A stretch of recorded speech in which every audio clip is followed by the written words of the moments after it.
The subclavian steal syndrome. In this video, we will discuss subclavian steal syndrome, the process of stealing, the structures affected in the syndrome, and the clinical features. So what's subclavian steal syndrome? In subclavian steal syndrome, there is subclavian artery stenosis. Where is the stenosis? Stenosis of the subclavian artery is before the origin of the vertebral artery. So what body structures are affected in subclavian artery stenosis? The posterior brain and the upper limbs are affected in subclavian steal syndrome. Due to subclavian artery stenosis, blood doesn't go to the upper limb. It not only reduces the blood flow to the affected vertebral artery, but it also diverts the blood in an opposite direction from the basilar artery to the vertebral artery in a reverse direction. Especially in increased activity as in exercise,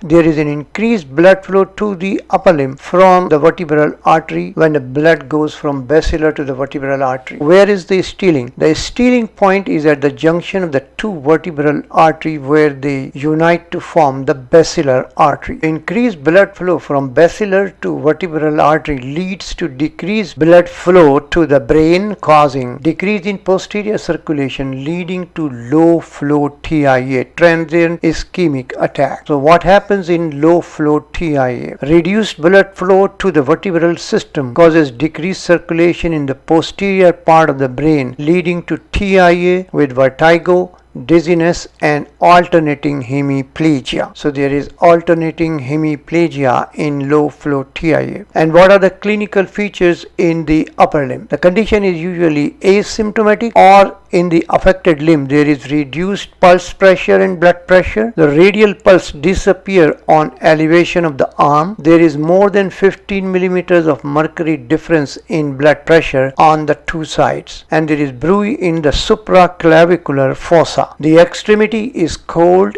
pale, and atrophic skin and nail in the affected limb. Cyanosis can also occur. Treatment is percutaneous transluminal angioplasty and number 2, carotid subclavian bypass with graft or saphenous vein graft.